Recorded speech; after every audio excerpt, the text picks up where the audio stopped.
Bom dia, boa tarde, boa noite, eu sou a Carol Ambrose e sejam bem-vindos a mais um vídeo no meu canal. E hoje, como vocês conseguem ver no título, eu vou falar de um livro que está começando a crescer bastante aqui no Brasil porque saiu esse ano, Apenas Amigos da Abby Jimenez.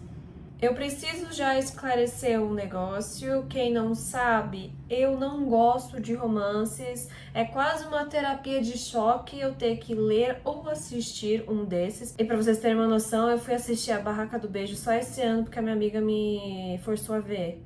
Entendeu? Então aqui é difícil, mas eu sou alguém que gosta de se desafiar, então eu sempre estou lendo um ou outro romance por ano, assistindo um ou outro para eu encontrar alguma coisa que eu goste nessas áreas, entendeu? Então assim, logo nesse ano mesmo, eu li o meu primeiro livro da Abby Jimenez, que foi Para Sempre Seu, e eu amei.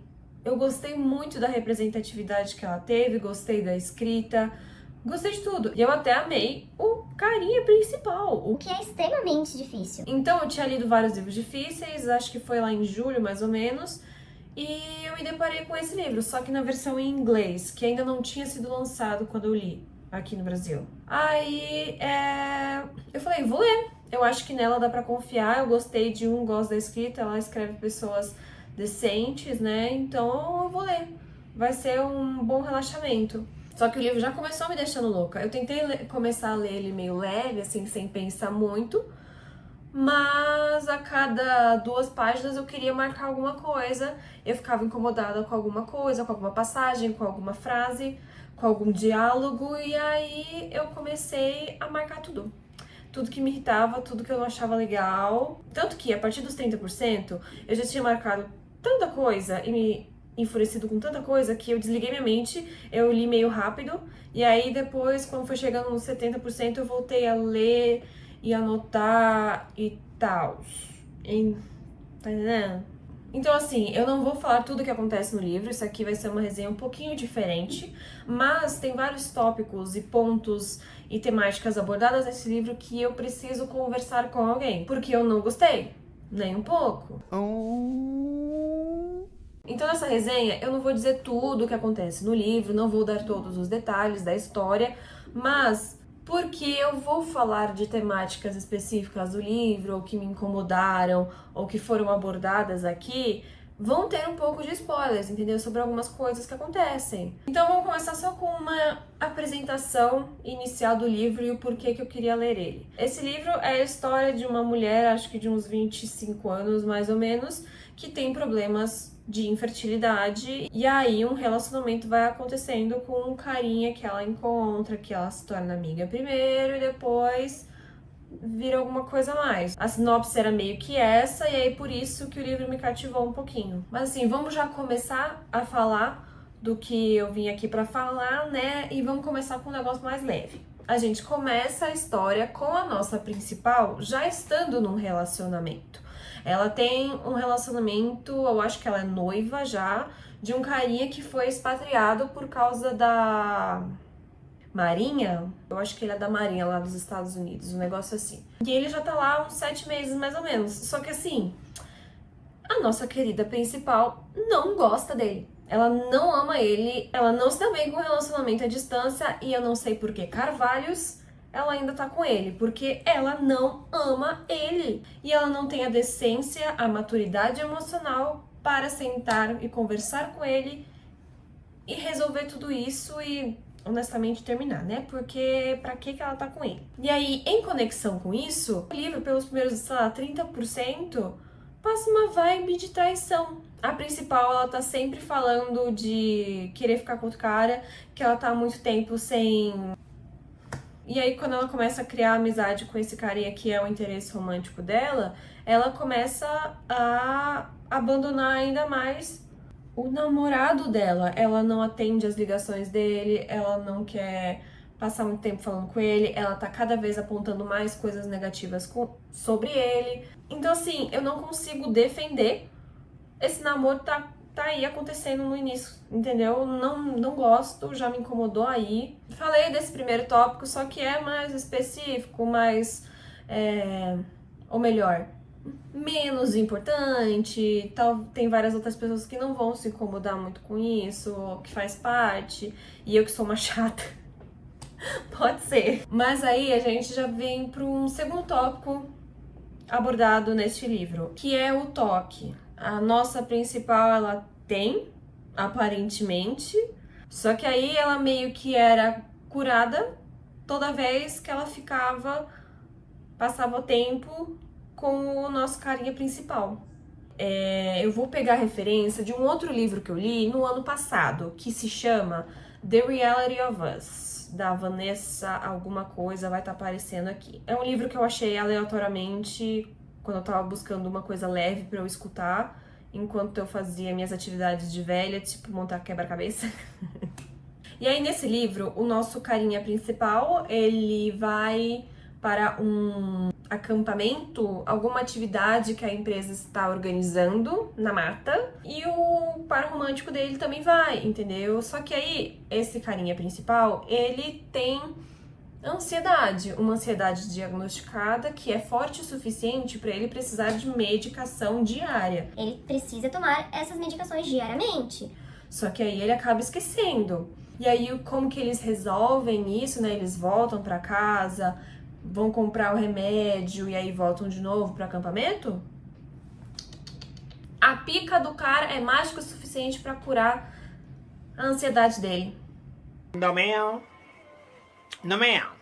E aí é isso que acontece basicamente com o toque da nossa querida principal no livro da Abby Jimenez. Então por isso que esse entrou como segundo ponto, que eu já não gostei dessa porcaria dessa história. Agora, eu vou falar de um tema um pouco mais sério. Eu acho que esse foi o problema principal desse livro que me irritou profundamente, que fez eu odiar a experiência dessa leitura, que é o tópico da infertilidade. A nossa querida no começo da história, ela tá se preparando mentalmente, fisicamente, para fazer uma histerectomia. E aí eu vou deixar mais explicadinho quais exatamente da pesquisa que eu fiz, tanto que eu vou colocar as referências que eu utilizei na descrição do vídeo, tá bom? Porque ela tem problemas de menstruação que sempre vem muito forte, que sempre dá muita dor, e aí é muito alterado, vários dias, e aí afeta muito o útero, não sei o que, então muita coisa ruim, né?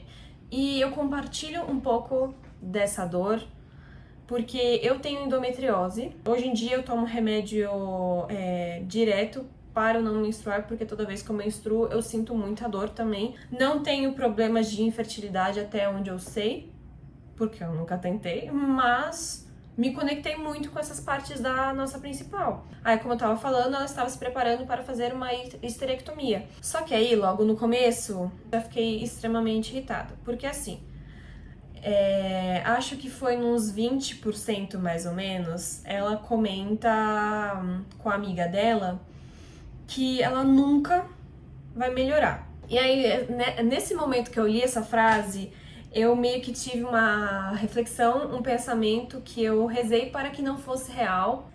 A minha reflexão no momento está aqui, porém, entretanto, todavia, ela está em inglês. Então, eu basicamente falei, olha aqui, se ela magicamente engravidar, eu vou queimar tudo.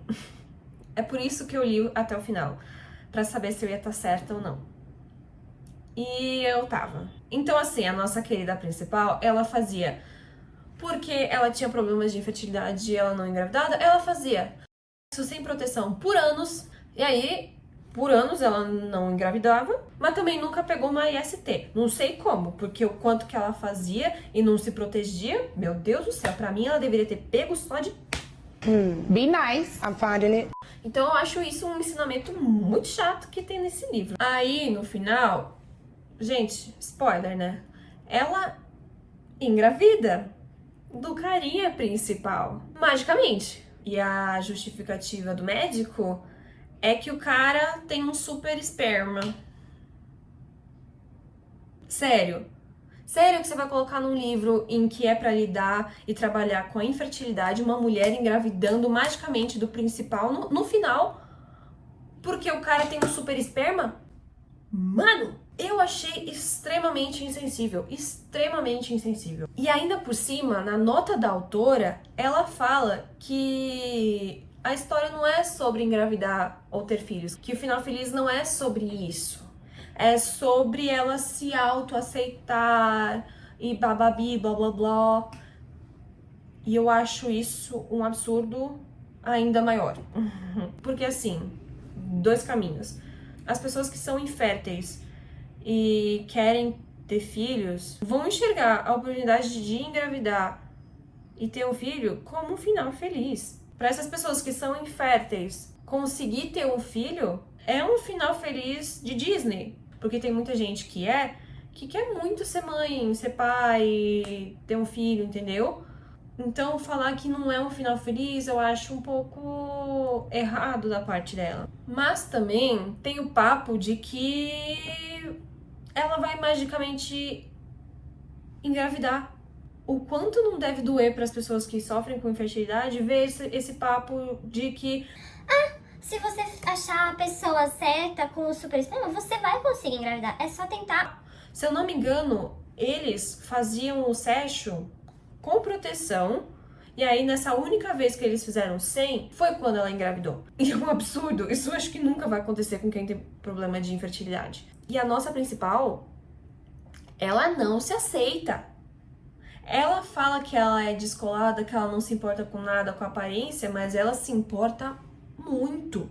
Tanto que o problema principal é ela não conseguir falar dos problemas dela pro carinha principal. E aí chega no final, ela tem tudo resolvido, todos os problemas dela resolvido magicamente. Então ela não trabalhou essa autoaceitação, ela não abraçou outras formas. Ela teve o que ela queria por forma de mágica. Porque não é assim que acontece na vida real. Essas partes que envolvem maternidade, infertilidade, adoção, IVF, não sei o que, mexe muito comigo, porque eu sou alguém que não quer engravidar. Eu não quero. Mas eu amo crianças. Eu fui au pair por 2 anos. Eu adoro cuidar de criança, adoro criancinha. Eu quero ter uma, mas eu não quero engravidar. Não quero. E eu vou ter que ler um negócio desse? Não acho legal. Enfim, falei do ponto principal, do porquê de eu não ter gostado, mas eu ainda tenho alguns outros pontos que eu preciso muito falar sobre. Um deles e esse aqui vai ser um pouquinho mais longo, é a conversa sobre a garota legal. A garota que não é como as outras garotas, ela é diferente. E eu me irrito profundamente quando eu leio ou vejo personagem sendo retratada assim. Sem a decência da crítica social, da análise, porque vamos por partes. Para falar sobre a garota legal nesse livro, eu quero falar sobre o que é a garota legal. E aí eu vou pegar bastante referência do livro / filme Garota Exemplar, né, que foi criado pela Gillian Flynn. Cool girl. Men always use that, don't they? As their defining compliment. She's a cool girl. Cool girl is hot. Cool girl is gay. Cool girl is fun. Cool girl never gets angry at her man. She only smiles in a chagrin-loving manner and then presents her mouth for fucking. E aí, assim, a garota legal, ela não é real. Ela é um mito. Ela é uma fantasia criada por homens e perpetuado por nós mulheres que fingem ser elas porque a gente cresceu vendo histórias sobre ela e o quão mais elas são aceitas e especiais e levadas em consideração quando elas são assim. Mas o ponto dela não é você gostar de esporte, você ser brincalhona, você beber cerveja, você não ser exatamente feminina. A garota que tem esses atributos não vai ser, obviamente, considerada uma garota legal, porque ela pode não ser uma gostosa, bem atraente fisicamente, bem do jeito que os caras gostam. Porque, como eu falei, essa mulher foi criada por homens. Ela não existe de verdade. Então, assim, pega o filme da Sandra Bullock, o da Miss Simpatia. Ela tinha todos os atributos de uma mulher legal. Ela não era tão feminina, ela era descolada, ela era desprendida com um monte de coisa, ela não tinha papas na língua, ela gostava de uma cerveja e bibibi bobobó. Mas até o momento da transformação dela, ela só era zoada pelos colegas de trabalho, pelos caras, ela não era atraente, tá entendendo? E aí, assim, falei bastante do que é uma garota legal, do que é uma garota diferente das outras garotas e do olhar masculino. E aí, como é que ela se conecta com esse livro? A nossa querida principal, ela foi descrita como uma mulher incrível, que não gosta de drama, que não gosta de maquiagem, que adora um cheeseburger, que adora cerveja. Uma mulher muito especial e diferente, mas que ainda é maravilhosa, lindona, atraente, incrível. Me irrita ver personagens assim sendo vangloriados. Porque eu fico pensando, mano, se você não fosse a gostosa, a unicórnia, a especial do cara, você não era valorizada, você não era considerada como incrível. Você não vai ser se você não for atraente nos olhos desses caras escrotos. Então não tente ser a garota legal, seja você não precisa gostar de coisa fofa, você não precisa gostar de coisas femininas, você pode beber uma cerveja, você pode usar, sei lá, o que você quiser. E não tente ser uma garota legal, porque isso só vai foder com o seu psicológico, como fez com a nossa Amy da Garota Exemplar, entendeu? Briguei demais, mas vamos voltar para os exemplos da nossa principal. Nesse exemplo, por exemplo, eu não lembro do que eles estavam falando, mas ela simplesmente fala, aí que você se engana. Ninguém vai acreditar que eu fico histérica. Eu não faço histerias. Não combina com o meu aesthetic. Aí aqui, né, do papo dela gostar de cerveja, tem um momento em que, oh meu Deus, ela está bebendo cerveja logo de manhã. Uau! Ela é tão legal. Aí nessa parte aqui, eu não lembro o que o carinha fala, mas ela já solta. Eu ficaria ofendida se não fosse tão prática. Preguiça. Sabe, a todo tempo, frases assim, passagens assim, pra gente ter que lembrar. Ela não é como as outras garotas, ela é diferente, ela é legal. E cala a boca. Ela aponta sobre o físico, o estilo de outras garotas. Ou seja, ela tem problemas de autoestima e tem algumas misoginias enraizadas e ela não consegue ser respeitosa e valorizar uma outra mulher. Nunca vai existir maquiagem demais. Pelo amor de Deus, se você quer ser uma drag e colocar 500 quilos de maquiagem, faça. Se você quer só colocar um blushzinho assim, um rímelzinho, faça. Nunca escute alguém que fale que você tá com maquiagem demais. Aqui de novo, porque ela é especial, ela é diferente, ela não se afeta. Se eu fosse uma mulher que ficasse corada e envergonhada, eu ficaria. Aí esse aqui já é no ponto de vista do carinha principal, que é outro misógino que paga de esquerdo macho, que me irrita profundamente. E aí todo mundo ama ele porque ele é especial, que ele é diferente dos outros caras também. Ela não era como as outras garotas que utilizavam o discurso do eu não ligo, pode ser o que você quiser, você escolhe, e aí rejeitava qualquer sugestão que você fazia.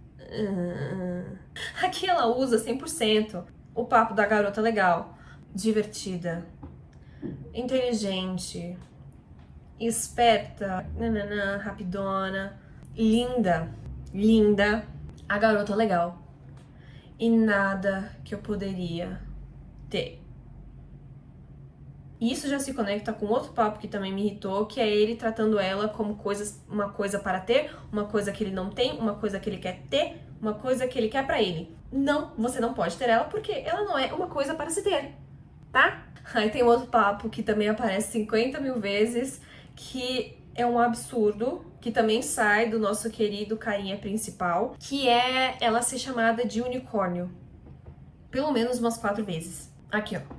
Ela era como um unicórnio, uma criatura mística. A conexão que eu falei antes. Uma mulher honesta, sem drama, que não soltava merda e não enrolava e bebia cerveja e não ligava pro que o pessoal pensava dela. Puxando o gancho do fim dessa passagem, eu vou precisar falar de novo do ponto em que ela se importa, sim, com o que os outros pensam. Ela não consegue compartilhar tudo com a amiga, porque a amiga dela é mais puritana, não vai entender tudo. Ela não conseguia conversar e ser honesta com o namorado dela que estava expatriado, porque ela não queria. Não falava do que gostava ou não gostava, porque ele gostava de coisas diferentes. Mana, sério, ela é uma pessoa extremamente egoísta, mimada e chata, além de não ter uma autoestima que ela fala que ela tem. E tá tudo bem um personagem não passar por isso, é só que tudo isso é glorificado, é aceito, não é trabalhado, é visto como uma garota legal, uma garota especial, e ela não é um unicórnio. E aí, falando dele, vamos falar um pouquinho mais dele. Ele não consegue calar a boca, como vocês viram, de que a mina é diferente das outras, que ela é especial. Toda vez que ele chama ela de unicórnio, parece uma tara doida. E aí também, ele não para de falar que ele tem 6 irmãs, e aí por isso ele consegue entender uma mulher.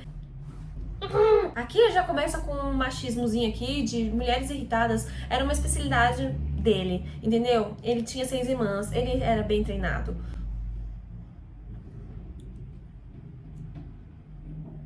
Novamente, o que? Absorvente? Tampão? Eu tenho 6 irmãs. Esse não é o meu primeiro rodeio. Esse não é o primeiro livro que eu vejo de mulheres glorificando o homem por ele não ter problema de comprar um absorvente. A nossa Colleen Hoover no Verity fez a mesma coisa. Gente, a gente já tá em 2024. Qual que é a dificuldade de um homem comprar um absorvente? É só um absorvente. Ninguém vai achar que você tá usando. E eu digo que ninguém vai achar que você tá usando, não é pra excluir os caras trans que também menstruam, tá? Porque essas pessoas não têm problemas de comprar porque elas usam. Tá? Então se você não usa, relaxa. Não vão achar que você usa. Porque assim, ele paga de desconstruído, mas mais de uma vez ele solta uma homofobiazinha ali porque ele não quer ser gay. Ele não quer ser visto como macho afeminado, tá? Ai, olha, vai catar coquinho. Ele também não queria ficar andando com o cachorrinho dela, ser visto com o cachorrinho dela, que é um Lulu da Pomerânia. Não lembro, mas são aqueles pequenininhos, sabe, de madame. E aí ele não queria andar com ele, ser visto com ele, porque vão achar que ele é gay. Não. E ele também soltava coisas como: ah, você é a mulher menos doida que eu conheço. É a minha coisa favorita sobre você. Ah, já foi da minha experiência que todas as mulheres, mesmo aquelas que você só tem sexo com, são em algum nível exaustivas. Ai, mas também mulheres como ela são um pouco de trabalho demais. Quanto mais atraentes, mais loucas elas eram. E na boa, se alguém fica falando inúmeras vezes que uma mulher é doida, é louquinha, é sem noção, isso é uma reflexão dessa pessoa, não das mulheres que ele encontrou. O problema tá nele. E tem mais uma coisa, ele quer ter 9 filhos. What? 9 filhos. Não são 3, não são 5, são 9. Ele quer ter 9. Ele quer ter um time de futebol inteiro. Ele parece aqueles maridos daquelas thread wives que a gente vê tomando conta lá do TikTok. Aí, para terminar, eu vou falar de mais um spoiler. Acontece lá pelos 70, 80% do livro. Então já fica de grande aviso. Tem um personagem que ele sofre um acidente, tem trauma cerebral e aí, consequentemente, ele acaba desfalecendo. E eu não ligo para desfalecimentos em livro, mas nesse aqui, esse desfalecimento acontece simplesmente para funcionar de catalisador para que os dois principais fiquem juntos novamente. E não só para isso, mas para conseguir usar a amiga dela como continuação para o próximo livro. Eu achei isso extremamente insensível. Eu odeio o livro que faz isso, que usa o desfalecimento de algum personagem para dar sequência com a trama, para fazer com que as pessoas fiquem juntas. Ai, pra fazer com que eles valorizem a vida e não tenham medo de viver junto. Isso me irrita profundamente. Do you have a question, Kelly? Yeah, I have a lot of questions. Number one, how dare you? Não gosto da mensagem que esse livro traz, que esse livro deixa. Tô muito triste. Mas pra terminar num clima bom, eu vou colocar aqui 2 passagens que eu achei extremamente cringe e que me fizeram revirar os olhos e que eu ri demais depois de ter enlouquecido, que eu acho que você vai acabar rindo também de absurdidade.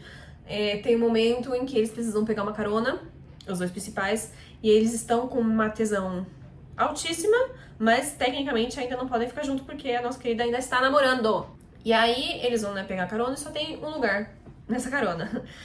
Claro. E aí ela não quer sentar no colo dele, porque senão, ai meu Deus, o que vai acontecer? E aí ela fala, né, não, eu não posso sentar. No fim das contas, ela senta no colo dele. Só que, como vocês conseguem ver na minha reflexão aqui, isso não é um problema, porque ele simplesmente pode sentar no seu colo. O carinha pode sentar no seu colo, moça. E aí não vai ter esses problemas de, ai, fica lá roçando, não sei o que. Ai, como eu cringei quando eu li isso, meu Deus do céu. E aí, tem um outro ponto que eu, nossa, eu tinha até compartilhado no Instagram. É assim, no momento em que eles vão fazer o seixo juntos pela primeira vez, no momento em que ele tá se despindo, ela chama ele de touro, por causa, acho que, dos membros dele serem uau. Ai, que pênis grande! Ai, que pênis! Ai, nossa senhora, eu me revirei do avesso. Ai, aonde que é legal chamar o cara de touro? Aonde que é sexy? Isso foi sexy para você? Você se sentiu tocada por isso? Porque, nossa senhora, eu me revirei do avesso. E ela ainda, né, continua elogiando o membro do cara, que é lindo demais. Olha, enfim, fechando com uma nota de dó, com esse ponto mais zoeira, mais engraçado, né, que não precisa levar a sério depois de tanta coisa séria que eu falei. O vídeo vai ficar por aqui. Não se esquece de colocar aqui nos comentários se você já leu o livro, se você tem uma opinião diferente de mim, o que você achou desses pontos que eu trouxe aqui, se você concorda, discorda, se você tem algo a agregar. Lembra de compartilhar com quem você acha que vai gostar de escutar essa resenha. Não esquece de deixar o like, por favor. Eu preciso muito para este começo, um bom engajamento. E não se esqueça de se inscrever no meu canal, porque eu vou estar sempre falando de livros, às vezes fazendo umas tangentes com filmes. E eu acho que eu tenho algumas opiniões bem legais, uns pontos de vista interessantes de serem debatidos. Então, não se esquece de ficar aqui, tá bom? Um beijo. Até o próximo vídeo.